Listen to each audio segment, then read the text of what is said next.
welcome to a new episode of Identity Talk for Educators Live, the show for the unsung heroes of education. I'm your host, Kwame Sarfo-Mensah. And if this is your first time tuning in to the podcast, I welcome you and I hope that you return for future episodes and new content from us. And if you are a returning listener or viewer of the podcast, I welcome you back and I hope that today's episode is one that you find informative, enlightening, and of course, insightful. So before we get into the main event, just a reminder, if you are on YouTube, hit that red subscribe button so you can get future notifications on new episodes of the podcast and other content from the Identity Talk channel. And if you're listening from Apple Podcasts or Spotify or any of those other audio platforms, make sure you subscribe there as well. Also, we do accept any monetary donations for those who want to contribute to the growth of this network. We accept donations through Cash App and Venmo. So if you are on Cash App, our handle is #IDTALK4ED. And if you are on Venmo, our handle is at Kwame SM. That's at symbol KWAMESM. And of course, to watch past episodes of the podcast, you can go to either our YouTube channel, which is under my name, Kwame Sarfo-Mensah, or you can go to our website at identitytalk4educators.com. Thank you kindly. All right, y'all. So we have another great episode for you all tonight. And today's guest is just simply dope. Like, she is somebody who is one of my favorites to follow on social media. We talk about Black history for our early childhood students. She is somebody who is a go-to for that. And she always coming with the drip. The shirts, the clothes, the swag, everything. So everything about it is just dope. And I'm just glad to finally be able to have a conversation with her for this next hour where she talks about the importance of Black history in our early childhood classrooms. But she's also working on some cool projects, which she's going to talk about today. So listen, without further ado, I want to bring on Ms. Dawnavyn James onto the podcast to just talk with us about her journey as an educator and all of the cool projects she's working on. So let's bring Donovan on. What up? What up? What up? What's going on? Not much. How are you? Man, I'm doing good. How you feeling? Good, good, good, good. Good old Sunday. It's good. Yeah, that's what's up. See, you got all swagged out, got the hat and everything. You ready? Yeah. You ready to go? Yeah. Look at that. Got the liberation colors. I see you. I see you. But listen, it's an honor to have you. Um, I've been wanting to have this conversation with you for a minute, believe it or not. So I'm glad to finally have you on to the platform. And yeah, there's so much we gotta talk about. So let's get right into it. So if I'm not mistaken, you're coming from are you coming from the Kansas City area So yeah, I was born and raised in originally? Kansas City. Yes. Yes. Yeah. Now, not Kansas City, but Missouri, No, Kansas City, right? Missouri, Kansas, Missouri, not Kansas. Right, right, right. There, yeah, the Missouri one. There's a Okay, because difference. everybody gets confused now. Everybody gets Kansas City's confused, but it's Missouri. It's Missouri. Yes, not Kansas. Okay, Yes. so that means like Royals, Yeah. Chiefs, right? Yes. Okay, Yeah. okay. Barbecue. Just wanna. Yeah. Yeah. Yeah. There you go. Yeah. Barbecue. Yep, for sure. Yeah, y'all know for the barbecue. Yeah. Still haven't been to Kansas City, but I've heard so much about the barbecue, Yes. and I need to Yeah. try that out for sure. Yes. Good stuff. All right. So listen, we know you're coming from the Kansas City area in Missouri, but outside of that, talk to us about what brought you into the education field. What was that story for you? Yeah, so I love school. I used to play school with my brother. I'm sure he hated it. But I like school. I like to attend school. I like to read. But one of the reasons I wanted to be a teacher is because I didn't have any teachers that looked like me. And I know that I probably would have had a different experience if I did. Not to say my experience was terrible, but I know my experience would have been a little different. And so I attended Stevens College in Columbia, Missouri, and got certified in early childhood and elementary education. And then I taught for 4 years at a private school. And then my last 3 years, I taught in a public school and I taught kindergarten, which I absolutely love. So that's really what got me started into education. All right, cool, cool. And I know when we all go through our K-12 schooling, especially as Black folks, there are Yeah. certain struggles that we have to endure because of our identity, whether it's racial or cultural or social. So I'm interested in knowing when you went through your own schooling, what were those internal or external struggles that you were going through, and what did you experience as you were trying to reconcile with that? Yeah, so I hated middle school. It was the worst 3 years of my life. I did not like it. Oh, damn. Something I was dealing with was I wasn't black enough for the black kids. I guess I didn't talk the way that they talked. And it was just confusing because I'm like, I talk how my mama talks, my grandma talks, like the people in my family talk like me. So I just remember going home and like telling my mom, like, I don't want to go to school. They'd make fun of the way I talk. They're calling me an Oreo. And so we really sat down and she just really like questioned me, like, is this is how you talk? This is how I talk. You are black, aren't you? And I'm like, yes, I'm black. And I'm just so proud to be black. I come from a home who that prides itself in blackness. We had pictures of Martin Luther King and books about Malcolm X in my home. So I just loved being black. So to be questioned by other black kids was hard, which was one of the reasons I just really did not like middle school at all. But then after eighth grade, I just really came into myself. And so after that, I mean, high school was I loved high school. I did everything that I could. There was clubs for everything, anything that I was interested in, I did it because I knew who I was and I was secure in that. It took a little while, but I did eventually figure it out. Yeah, and I think that's something that we all eventually figure out, Yeah. how to navigate the spaces we're in during our K-12 schooling. So, where you went to school, was it a predominantly white setting or was it pretty diverse? Just So when curious. I went kindergarten through fourth grade, I was in inner city Kansas City, so it was a lot of kids that looked like me, like black kids. And then in fifth grade, we moved to a city that was predominantly white. So I was like, what is going on? I've never seen these many white kids before. And so that played a part in it. It seemed diverse, but it was just an interesting group. It was a good mix though, because I had black friends, I had white friends. But those first, like that fifth grade year, I was like culture shock. I was like, I've never been in a classroom with only three people that look like me. Oh, wow. And then the older, like same city, but like going throughout like high school, it got a lot more diverse. So Mm. So, in those different spaces you were navigating, and I'm sure you probably didn't get a whole lot of exposure to Black history like you did at home. yeah, So, I want to just pick your brain for a second yeah. and find out what were some of those early memories that you had about the way you were taught Black history during your time in K to 12? It could be at the elementary level or even when you got to the secondary level. I just want to kind of get a sense of what the education was like for you. Yeah, so I do remember in third grade, me and my brother were at the same school.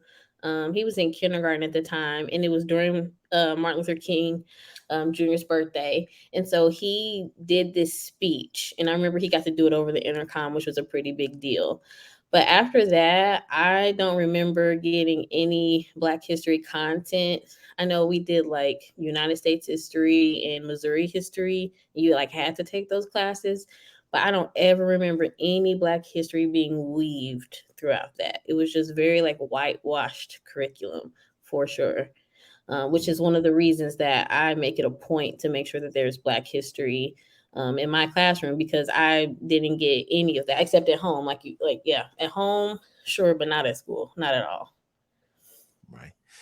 So before you even got to where you are today, where you are advocating for Black history, not just at the early childhood level, but just all levels, when did you start to question the content that was inside the books through a Black history lens? Because you already mentioned that you were being exposed at home, but when did you start to really interrogate what was happening in school as it related to that?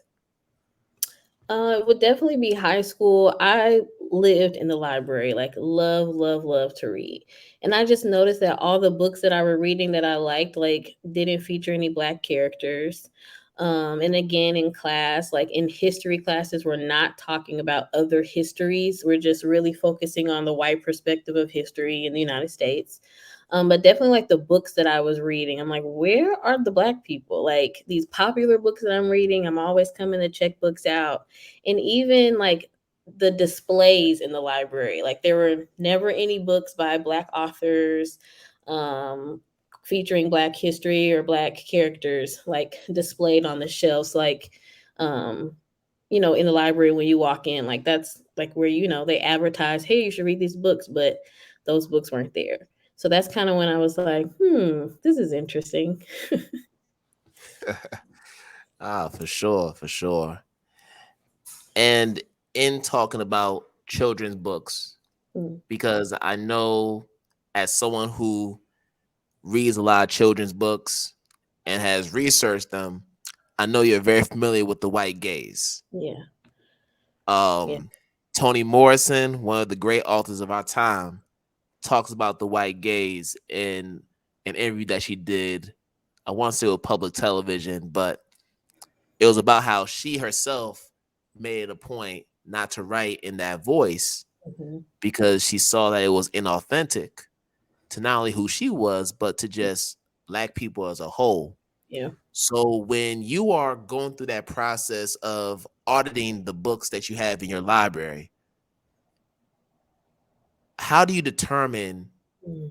whether a book is written in the white gaze? What are some of those indicators that you look for, just from your experience?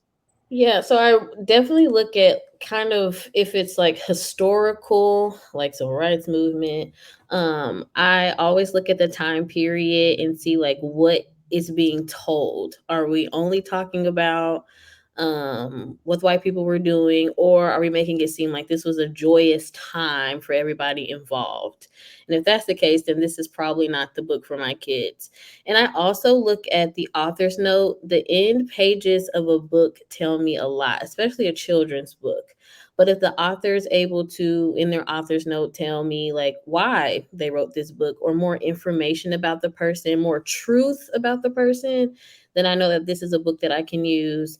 And also, if they're able to offer other resources about the book, or there's a timeline in the back of the book, I know that the author and or illustrator did their work, did the research, and was interested, wanted children to know the truth and not just sugarcoat things, because it's easy to look at a book or to put out a book and talk about someone from Black history and make it seem like all was well in a time period where it may not have been so joyous. And it's easy for teachers to read those books because it makes you feel like things are okay and there's no pushback. But to really look at those books to see the truth, what people call the hard history of it, is what I really look for. And I really want to know like why the author wrote this book. And then I also look to see who the illustrator is. I love books by Black illustrators because they know what Black people look like. Um, I also look for that too. Now, what about situations where the book is written by a white author? Yeah. Yeah. So we So do I have, yeah. Yes, there are a lot of those. And again, I look for that. There's a book right now. Oh, what is the name of the book? It is Pies from Nowhere. And it's about Georgia Gilmore and her work with the civil rights movement and the bus boycotts. And it is written by a white author. And so at first I was like, I don't know about this book. But just reading it and seeing like how I could take what was in the book and compare it and look up the research and like, okay, this is real stuff. Like this is true. It's not just the oh, she baked pies and everything was okay. No, that's not what happened. There was pushback. People were scared. So for author to mention that and tell the truth within that and to really highlight Georgia and not all the things that were going on around her um, was really important to me to see. So there are times where you see like, I don't know about that, but they, that the work has been done and they've done the research and they're willing to share the truth. And again, not make it so, oh, she made pie, so that's how she saved the people, and that's not really what happened. There was pushback, um, and she was working with other people too, so bringing in other aspects of that movement and that timeline is important as well. And I think it's no surprise that, we're going through a period where we're seeing so many books being banned Oh, for sure. um, in our schools across the nation. And it's still happening going into this new school year. Hmm. So for teachers who are coming back to their respective schools and they want to do this important work, but they're fearful of consequences, Hmm. what would you say to those teachers that want to have, the diverse bookshelf that is accurately reflecting the history of their Black and brown students? Like, what would you tell them? Yeah. So one thing I personally noticed, I know there was apparently there was a list of banned books in Missouri, but I didn't know about it. Like there was not a list sent to my teacher email that said, Donovan, you cannot read these books because they are banned. So I have no idea. And there's also not a book, I mean, not in where I was teaching, there's not a book ban police that is coming to check to see what books are on your shelf. And I Right. just feel like if you want to do um, a justice to your students, and if you really care about the education that they're getting and wanting to show the truth, it is important for you to bring those books into your classroom. I know that there are teachers who, are worried about maybe they'll lose their job or something will happen. And like, I'm not that teacher. I see the importance in these books. I see the importance in the stories and the resources that I can use with my students. And I also see the benefits that these histories and these books and stories, how they benefit my students and how it makes them to be better people and for to help them think for themselves. And so I bring the books in and I read them to my students. And it's not just books on Black history, just any diversity that you can bring it in because it's for your kids. It's not for you to learn because school is for the kids. So I would say bring it in. Um, so that's the best advice that I can give. And then, we've been mentioning this word truth. And I Mhm. believe that we should be teaching the truth to students. But if you listen to certain politicians, regardless of where they are in the political spectrum, whether they're right wing, whether they're conservative, left wing, whatever, there's this narrative that if you teach the truth, you're indoctrinating Mm. students. But the reality is, we live in a country, we live in a society where the minute we're born, we're indoctrinated into this white dominant culture. That's just the truth. We Yeah, for inherit sure. certain characteristics, we inherit a certain conditioning that makes us believe that we are lesser than, that we need Mm. to adopt these certain characteristics in order to navigate the society successfully. But no Mhm. one wants to talk about that. So, Right. No, they don't. nah, nobody wants to talk about that. They don't want that smoke, right? Right. So, Right. so I'm thinking about the teachers, specifically early childhood teachers, whether they're in preschool, kindergarten, first, second grade, right? I'm wondering because they're going to ask this question. I'm sure you've heard this question many times. Mhm. These children are only 5, 6, 7 years old. How can we possibly teach them about the truth? How can we possibly teach them about Black history? What would that look like and sound like in our curriculum? How we model that in our overall practice, right? So, Mhm. for those early childhood teachers who want to engage in this work but feel like, I don't know how developmentally appropriate that is, because we hear that too. Like, Yeah, what for would you sure. say to them? My go-to is children's books. There are so many authors out there that write books specifically for this reason, because there's this idea that, oh, the kid is too young. But there are people that write these books that are appropriate enough for these students to understand. And in all honesty, I have 5-year-olds that are experiencing racism and are seeing, what's happening on the news and in their neighborhoods, and they're bringing that to school. So if they're experiencing it, I think it's also important to talk to them about it and read about it with them and show them the history of what it is they may be experiencing or seeing on television or on the news or hearing from the adults in their home. So books were my first, I guess, way to my first path in bringing Black history into my classroom, especially with kindergartners.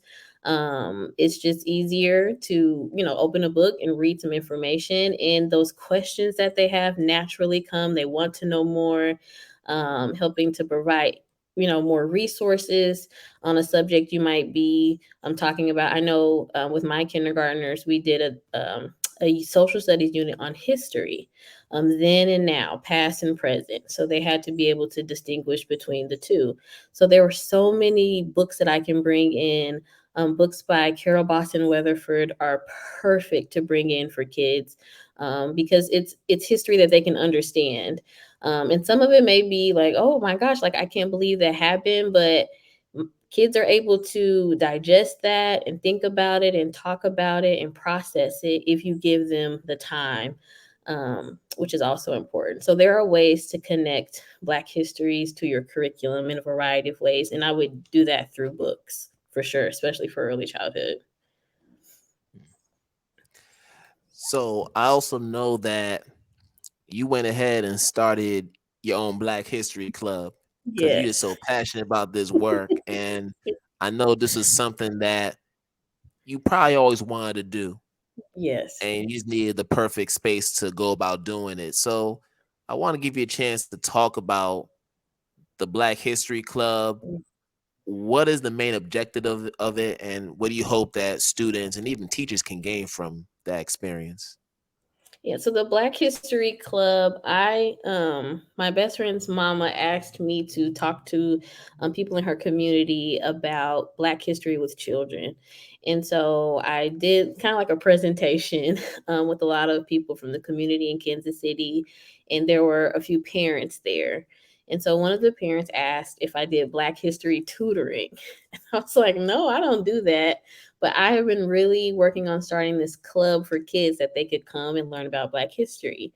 So through word of mouth with this parent, my mama, family members, um, 2 years ago, I got this group of 15 kids together on Zoom, and we started the Black History Club. And the purpose is to create these young historians who question and are able to communicate and talk with each other and build community through Black history. And the youngest that I had at the time was 4. It was my godson. So he was there, and there was another boy who was 4. And the oldest I had was 5th or 6th grade, and we learned all things Black history. We learned about the Tulsa Race Massacre. We've learned about Black cowboys and cowgirls. We've talked about African American cuisine and the history of that food, and they've cooked. So it's just a really safe space for them to ask the questions that they may not feel comfortable asking at school. They can practice and ask them there.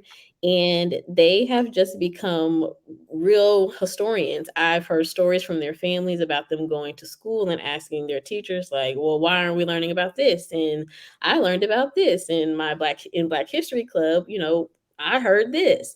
And so they're questioning, and they're, asking their teachers, and why aren't we learning this? I've already learned this. I actually learned something different. And so it's really introducing them to new histories that they're not learning about. They investigated the Black Panther Party, and talked about, why would people think that this is a bad thing? And they came out of that investigation wanting to be young Black Panthers. So it's a really cool space for them to learn. And I learned too. It's a very diverse group. All kids are welcome from kindergarten to sixth grade. I'm still working on when I'm going to start it back up because I've moved since then. But it's a really cool space. Families love it. They participate. So yeah. All right. So since you mentioned the move, it's a perfect segue because I'm going to ask you a question. Yeah. I know you out in Buffalo, Yes, I and am. you just started your doctoral program. So Yes. congratulations on that. Thank That's a you. huge step. Thank you. Um, you are much better than me because I contemplated doing a doctoral program, Hmm. and then I kind of chickened out at the end because I was like, I don't know if I got the stamina. That's a Gotcha. different beast right there. The different beats, yes. Having a wife, having a child, Hmm. that's something that Yeah. you have to really think about as far as how to fit it into your daily life. So yeah, I always commend people who take that step towards doing their thesis, getting through the dissertation, defending it, and doing great work from there. So I commend you.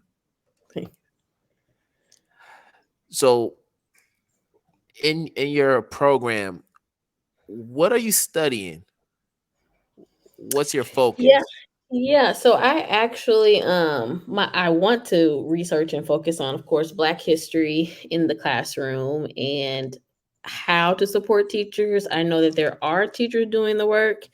I know that there are teachers who want to do the work, and there may be teachers that don't want to do it but know they need to do it. So I would really like to research, those teachers and those reasons for them not, or for them doing the work, and what that looks like in the classroom. Because I know I was able to do it in a kindergarten classroom, so I know it can be done.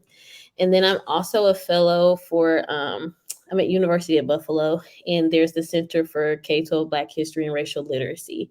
So I'm also a part of that. And every year we have a Teaching Black History conference. So I'll also be working on the elementary side of that, which is also a big reason why I'm here. So So does that mean that you're taking time off from the classroom? Are you still teaching full yes, time? I'm a full-time student. So I'm not in What? the class. I know, I know. I know that It's was been an hard. easy transition though. It was hard. I was like sad, but the good thing is that my kids were going to the next grade anyway. So I knew that they had to go to first grade, and I wasn't going to be teaching first grade. So it was an easy transition. But I do miss it a little bit. I do. Yeah, I'm sure you do. Now, you're also writing a book, I which am. we have to talk about. I'm gonna make sure we talk about that. This is a priority. And unbeknownst to me, it is with the publisher that like I'm talking to right now because I'm trying to get my Mm, book out there. But okay, okay. I want to give you a chance to talk about the book that you're working on because you've been working Mhm. on it for some months now, Yes, and yes. just share what it's about. How far along are you in the process? When can people expect to see it out in public? So I'll let you do your thing here. Yes, I am writing a book with Stenhouse Publishing. And it is a book. It's called Beyond February. And it is about my experience teaching Black history in my classrooms that I've taught in. And it just gives you an insight on the ways that I've been able to teach it, resources that I've used, and hopefully something that educators can use to begin teaching Black history in their own classrooms. So, a lot of different tips and resources and strategies for how Black history can be used in the elementary classroom.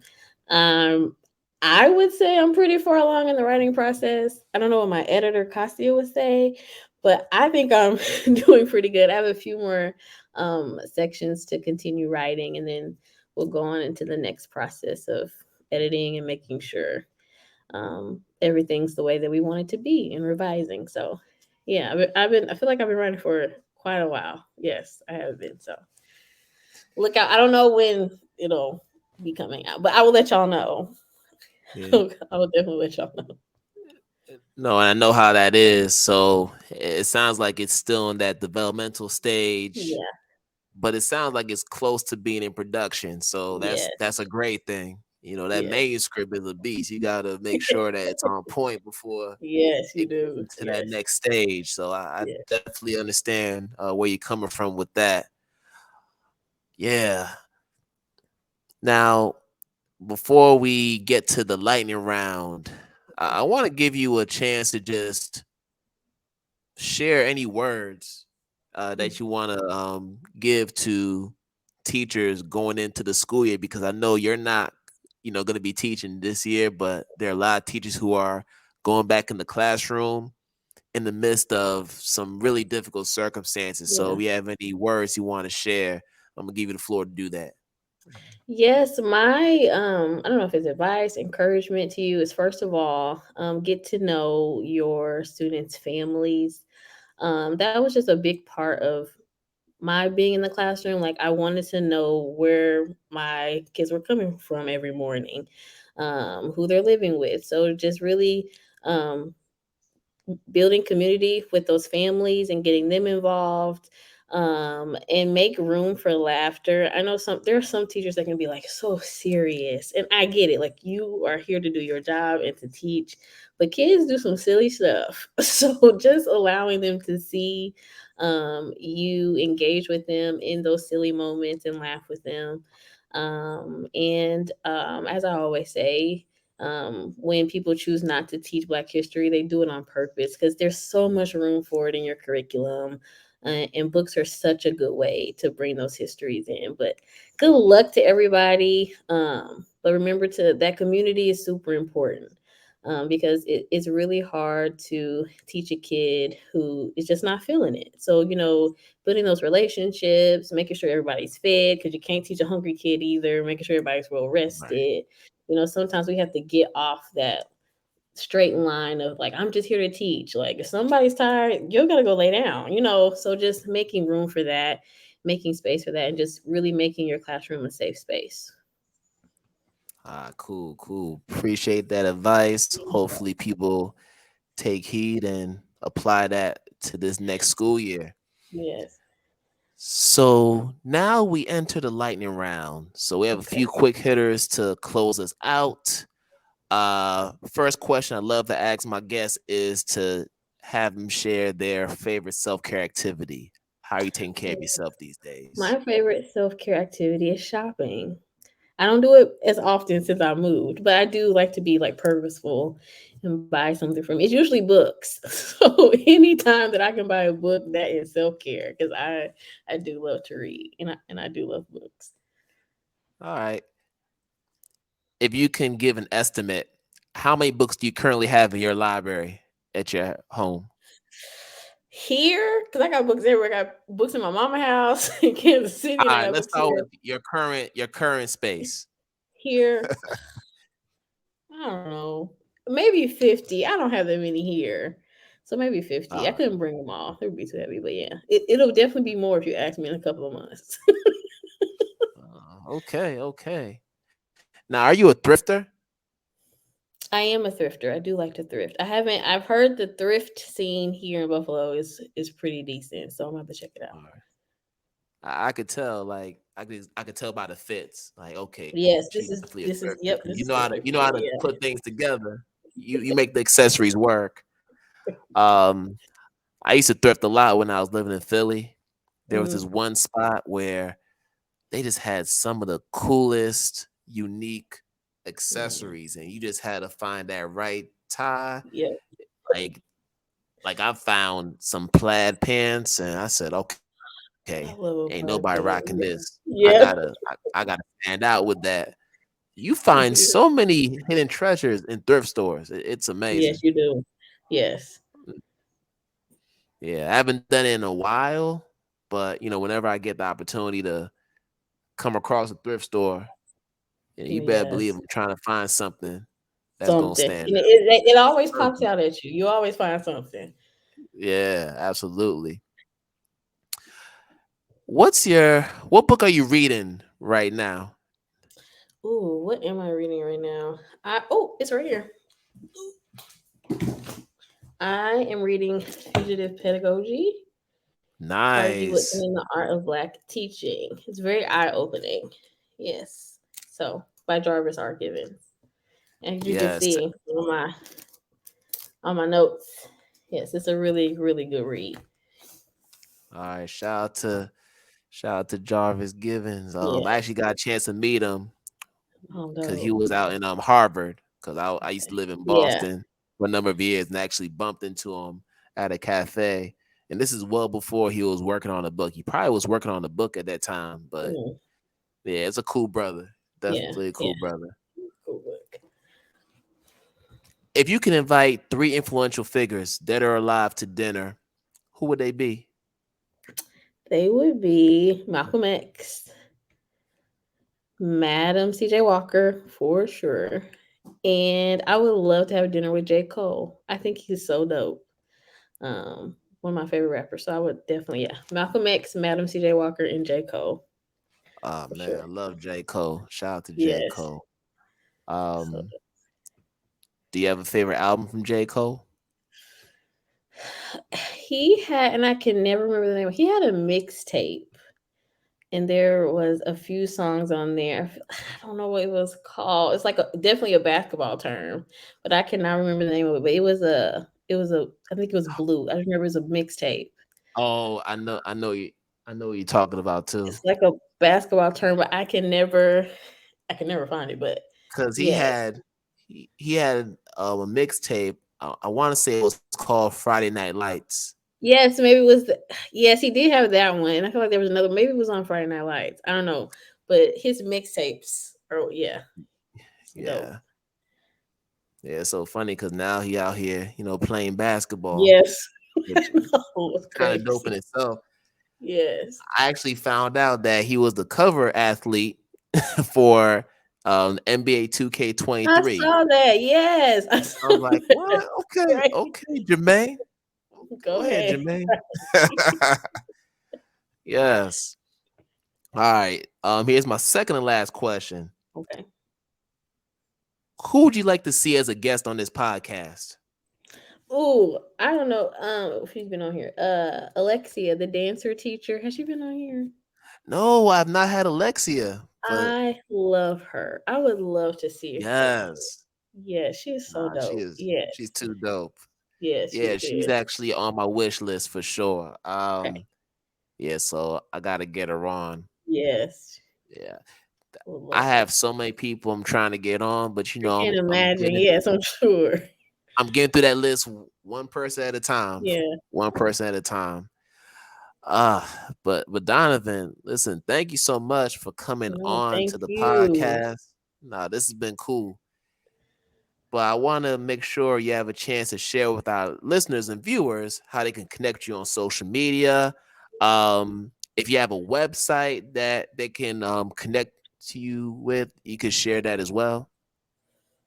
Yeah, so you can hit me up on Twitter at Queendom Teaching, no G because they ran out of space. So QUEENDOM Teaching, no G. And then on Instagram, it's Queendom Teaching with a G. So Queendom Teaching on Instagram. So those are the two places that you can find me and see what I'm up to. All right. Sounds good. Well, thank you, Donovan, once again for coming Thank on, you. and best of luck this school year, Thank and hoping for a great start to this doctoral journey, which I know you. is going to be Awesome. great. Thank you so much.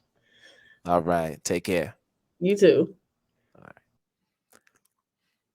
All right, y'all. So we're about to close out another episode of Identity Talk for Educators Live. And as always, I wish you all good morning, good afternoon, good night, wherever you are in the world. And we're going to do this again another time. Peace out, y'all.